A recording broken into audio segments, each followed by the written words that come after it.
মাঝে মাঝে আল্লাহ আমাদেরকে দুঃখ কষ্ট দিয়ে পরীক্ষা করতে চান, এগুলো আমাদের জন্য খারাপ নয়। এই দুঃখ কষ্ট বিপদ আমাদের কোমরকে সোজা করে, আমাদের পায়ের মাটিকে শক্ত করে। চিল্লায় বলেন ঠিক কিনা? প্রতিকূল পরিবেশে কিভাবে বাঁচতে হয় এই দুঃখ কষ্ট আমাদেরকে শিখায়। এজন্য মুমিন বান্দার বৈশিষ্ট্য হচ্ছে দুঃখ কষ্ট বেদনা জ্বালা এগুলোতে সে আপসেট হয় না, সে হাল ছেড়ে দেয় না, সে ভরসা রাখে একজনের উপর। চিল্লায় বলতে হবে তিনি কে?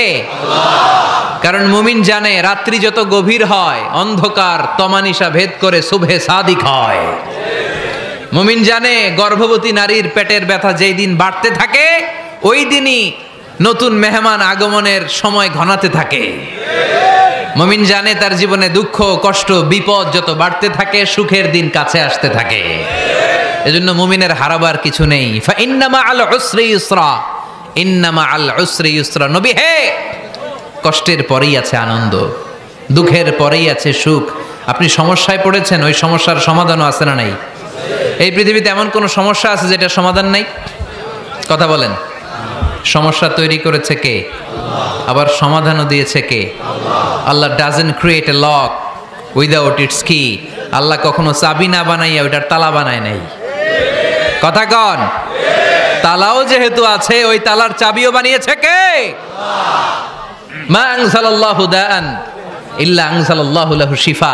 আল্লাহ দুনিয়ায় এমন কোন রোগ পাঠায় নাই যেই রোগের ঔষধ বানায় নাই, এমন কোন রোগ নাজিল করে নাই যেই রোগের কোনো চিকিৎসা বানায় নাই, হয়তো সেটা আবিষ্কার হয় নাই। অনেকে ক্যান্সারের কথা বলতে পারেন যে হুজুর ক্যান্সার এমন রোগ, এই ক্যান্সার তার নাই কোনো অ্যান্সার, কিন্তু বিজ্ঞানীরা বলতেছে এটারও অ্যান্সার আবিষ্কৃত হচ্ছে। সুবহানাল্লাহ কইবেন না? কিছু কিছু ক্ষেত্রে হয়েও গিয়েছে। এজন্য দুঃখের পরেই আছে সুখ, কষ্টের পরেই আছে আনন্দ। এই দুনিয়াটাই এরকম, কষ্টের পরই আনন্দ। দেখবেন তারাবির নামাজ 20 রাকাত পড়তে কষ্ট লাগে না? কোমরে ব্যথা, হাঁটুতে ব্যথা, কিন্তু 20টা রাকাত যখন শেষ করে মসজিদ থেকে বের হই একটা আনন্দ আছে না নাই? কষ্ট করে পরীক্ষার জন্য প্রিপারেশন নিলেন আপনি কয়েক মাস, কিন্তু ফলাফল যখন ভালো হয় তখন একটা আনন্দ আছে না নাই?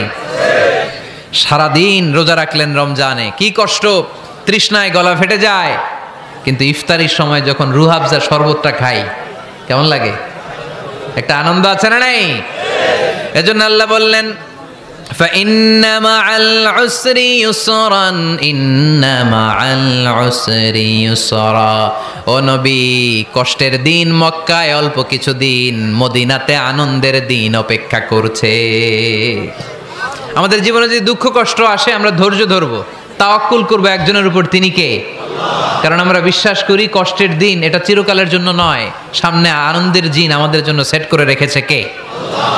তাহলে আমরা সূরাতুল ইনশিরাহ থেকে 3টা নেয়ামতের বর্ণনা শুনলাম, বিশ্বনবীকে কি সান্ত্বনা দেয়া হলো সেটা শুনলাম। এবার 2টা গাইডলাইন শুনে তাফসীর আমরা শেষ করব। শুনতেছেন? কষ্ট হচ্ছে তো উঠা বসা করতেছেন কেন? উঠলেন কারা কারা? শেষ করে দিব? দোয়া করে দেই।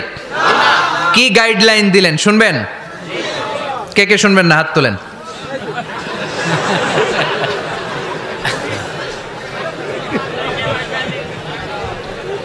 কষ্ট হইতেছে? গরম লাগতেছে না? আমিও ঘামতেছি আপনাদের সাথে সাথে। অনেক